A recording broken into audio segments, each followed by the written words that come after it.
Hello, and welcome to the FilmJerk podcast. I am your host, Edward Havens. Today's episode is going to be a short one, as we take a look back at a long-time 80s favorite, one that most everyone who has seen it loves, but isn't as high on the movie lover's radar as it deserves to be. Killer Klowns from Outer Space. Like any other night, then something happened.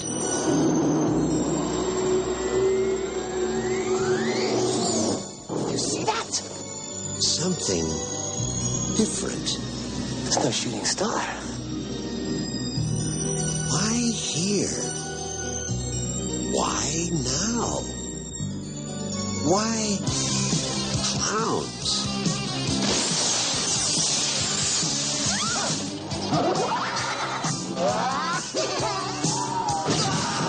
They've been knocking them dead all over the universe. What are you gonna do? Knock my block off? Killer Klowns from Outer Space.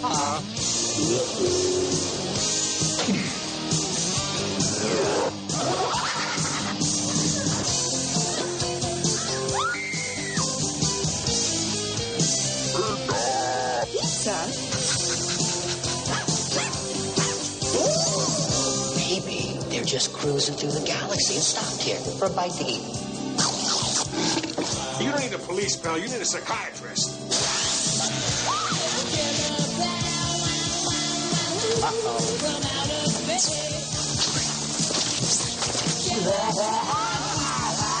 They want to play games?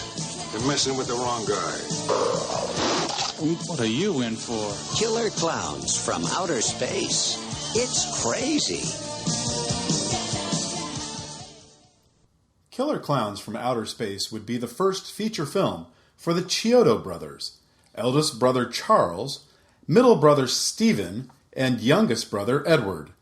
The Chiodos were young special effects artists in the mid-1980s who found some minor fame for creating a dinosaur puppet used in one of RoboCop's fake commercials for the SUX 6000, for helping to design the critters from the movie series of the same name, and for helping on visual effects on such movies as Hal Needham's Megaforce and Joel Schumacher's The Lost Boys. In fact, it would be during Charles's work on The Lost Boys that would introduce the brothers to all that Santa Cruz had to offer as a potential filming location for Killer Klowns. But we're getting a little bit ahead of ourselves here. Let's get back to 1984. The brothers had started their own effects house called Chiodo Brothers Productions, with a special focus on animation using clay, what would become known as claymation. You know claymation, depending on your generational status, from the California Raisins commercials or the Wallace and Gromit shorts and movies. One of the Chiodo's best-known gags was the Large Marge sequence from Tim Burton's first movie, Pee-wee's Big Adventure. And when they finally pulled the driver's body from the twisted, burning wreck, it looked like this.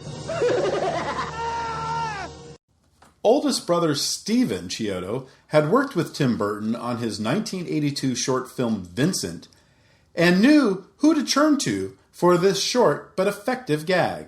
The Large Marge scene was one of the most talked about scenes in the movies and would help the Chiodos get more jobs in Hollywood. One evening, while driving home from a job, Stephen Chiodo had a thought. What would be the most frightening thing he could imagine? And what he came up with was the image of a car catching up behind him on a lonely mountain road.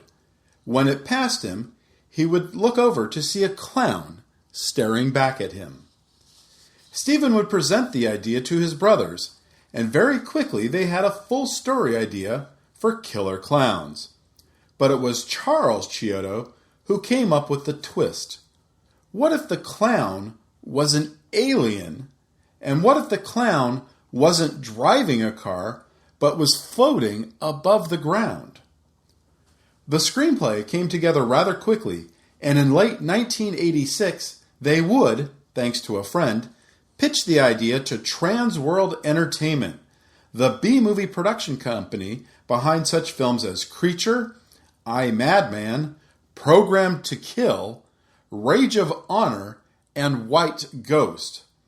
Moshe Diamant, the co-chairman of Trans World Entertainment, bought the movie idea right then and there.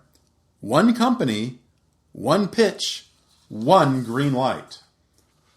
Although Diamant was quoted in a May 1987 article about Trans World that the company would spend $6 million alone on special effects and design work for Killer Klowns, the final budget would be a more modest $1.8 million. On April 20th, 1987, the film would go into production. The home base would be a converted warehouse in Watsonville, California, a small town in the southern part of Santa Cruz County, and they would also utilize the famous Santa Cruz Beach Boardwalk, which you've also seen in Harold and Maude, Sudden Impact, The Lost Boys, and Dangerous Minds, amongst many films, as a secondary location. Now, I was hoping to have a special guest on this episode to regale us about his very short, one-day stint as a killer clown, but he wasn't feeling up to the task.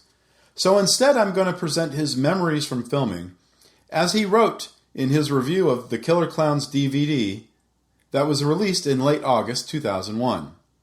Also, if you visit this podcast's homepage on FilmJerk.com or Podbean.com, you can see a picture of Dick and our friend Bronco, name change to protect the guilty, in costumes as clowns. Here is Dick's remembrance. It's 1987, and another film crew has come to the laid-back town of Santa Cruz. Word on the street is that the project is called Killer Klowns from Outer Space. For a B-movie buff like myself, this is tantalizing information. Certainly, the film is destined to be a science fiction / schlock horror masterpiece. I had luck weaseling other jobs out of the local casting company in the past. Would it be possible to grovel my way onto this set as well? I not only wanted to be a clown, I needed to be a clown. My ship came in when a couple of clowns took ill. Our friend Bronco got the call that both he and I would be needed during some late-night shoots at a warehouse in Watsonville. It doesn't get any more glamorous than this, folks. We arrive on site and are introduced to what would soon be our nemesis, but at the time seemed like a couple of harmless clown costumes. We get right down to the art of movie making, waiting around for our shot to be set up. It seems boredom is universal to an extra's life, even when the movie is a horror comedy, which allows for more hijinks than most. Practically comatose from all the fun we are having and the bad craft services, we are relieved when we are finally asked to suit up. This is when the fun really begins. The costumes were rather large and clumsy, and the clown head masks surely exceeded the maximum amount of weight to be supported by the human neck. My mask was particularly high-tech, with remote control eyes for maximum clown realism. My high-tech eyes caused a strange buzzing vibration that ran through the mask, making me fear I would become the recipient of involuntary shock therapy. No offense to the FX crew, of course. The thick layer of foam padding created the outward appearance of clown, makes for an extremely warm experience for the human cocooned within, and who knew running in clown shoes required such skill? As we rehearsed our running scene over and over again, breathing became more and more difficult, but we trooped on, determined to be the best clowns we could be. We started shooting around 10 p.m. and did take after take for 5 hours. Repeatedly, we waddled through our scene, never quite sure what we were doing due to bad visibility and the confusion that is inevitable as heat exhaustion sets in. Unable to hear the director, we fumbled around, trying to imagine what the method would be for a killer clown in our position. as the 5th hour approached, we were sure that we must be completely fucking things up, and are sure the producer hates us for causing the production to go into overtime. Either we finally nailed our marks, or the director simply gave up and called it a wrap for us. In payment for our sweat and tears, we got pictures of ourselves in costume and the satisfaction of a job well done. In retrospect, I suppose I should have charged my subsequent chiropractic visits to the production. Now, if you've seen the movie, the scene they are in is rather quick. At the 1 hour, 12 minute and 45 second mark, when Mike and Deputy Dave are in the clown lair and escape from 2 of the clowns by ducking into an elevator. The clowns react by banging on the elevator, even though there is a call button right there to the left. That's Dick and Bronco. I also have a very small personal connection to the movie. While the film was shooting in Santa Cruz and Watsonville, the production rented one of the theaters I worked at, the Aptos Twin, to run their dailies, the raw and unedited footage of scenes shot the previous day. And because I was a wannabe filmmaker, I volunteered to project those dailies for the Chiodo Brothers and the production team, always before the theater opened in the early afternoon. And we're not talking in some little screening room on a studio lot, but a 500-seat auditorium that would normally screen the likes of Time Bandits, Tron, and Top Gun. But we were a commercial movie theater. We didn't have the kinds of projectors to do things like run film back and forth and back again. So if the Chiodos wanted to watch a particular scene again, I couldn't just roll it back a few seconds and run it again. We had to run through the entire 10-minute reel. Then I had to rethread the projector and run it over again. But for a couple weeks, I got to be the first person not directly involved in the production to see the wacky madness that was going to be Killer Klowns from Outer Space. The film would shoot for several weeks in and around Santa Cruz and Watsonville before adding some pickup shots at the Chiodo Brothers studio in Los Angeles during post-production.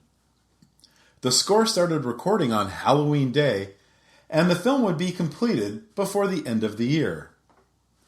As it would happen, my girlfriend at the time and I were planning a trip to Los Angeles to celebrate New Year's with her mom, who had just moved south after divorcing my girlfriend's dad.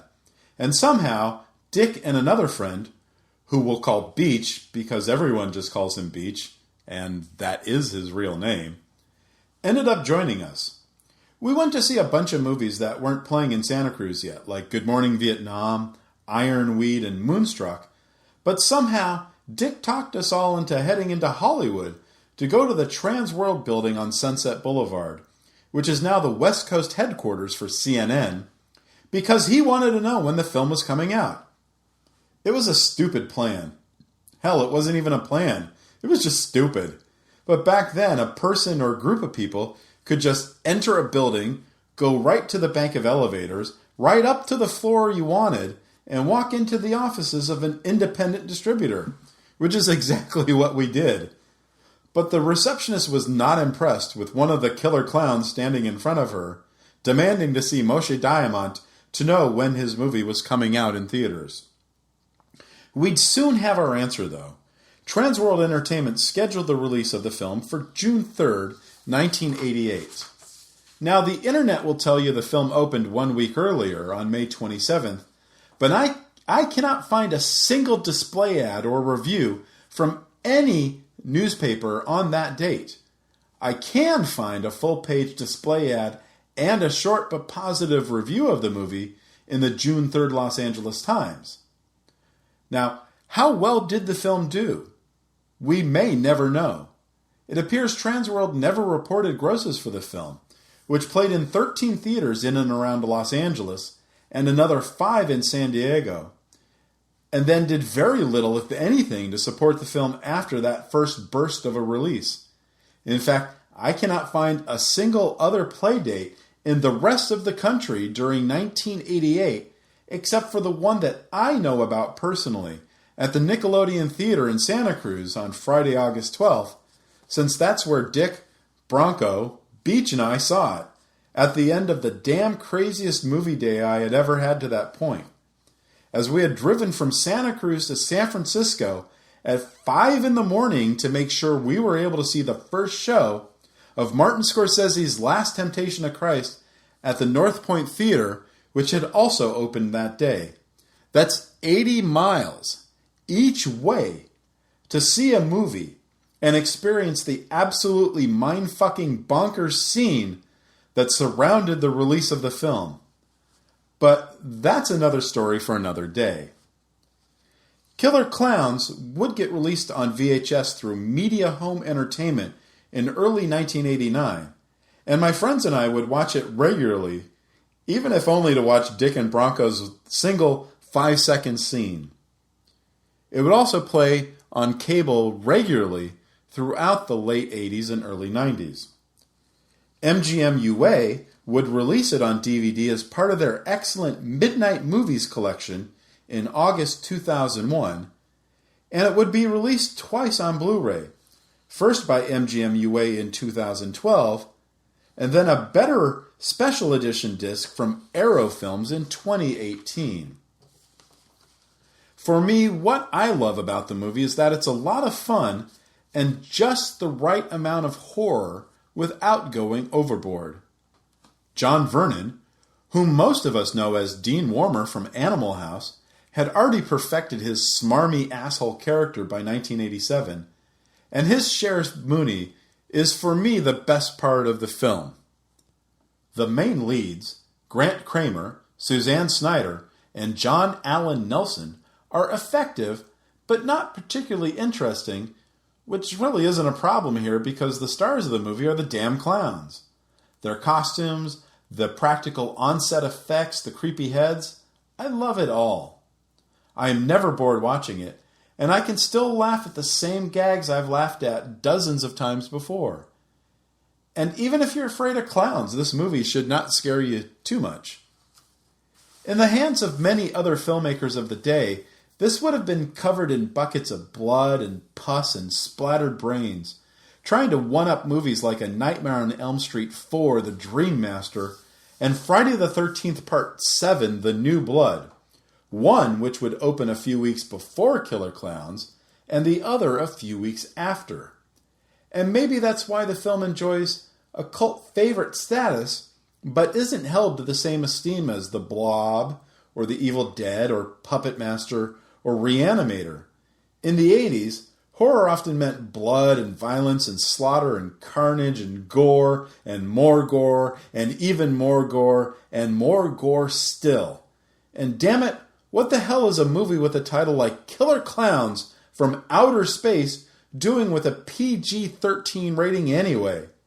That's a hard R bordering on X title for sure.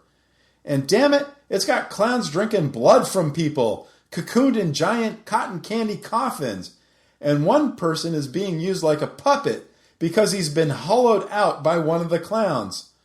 Why the hell is this film PG-13? I don't really care why they went soft on the bloodletting and general butchery. It's a better film the way it is now, and one that, if you've never seen before, or haven't seen in a while, you should be watching on Netflix in a couple of minutes when you're done with this podcast, which is done right now. Thank you for listening. We'll talk again soon. The FilmJerk podcast has been written, narrated, and edited by Edward Havens. As we are an independent podcast without sponsors or a network of websites to help promote the show, we rely on word of mouth to get the word out about the show. So please, help get the word out. Please, post about the FilmJerk podcast on your socials. Please rate and review the show on your favorite podcast source. Good ratings and reviews help get the podcast higher rankings, which help the show get seen by more potential listeners. And as always, I look forward to your comments about the show. You can leave me a note on this podcast page at FilmJerk.com, or you can leave me a message on my Twitter feeds at Edward A. Havens or at FilmJerk. The FilmJerk podcast has been a production of Idiosyncratic Entertainment. Thank you again. Good night.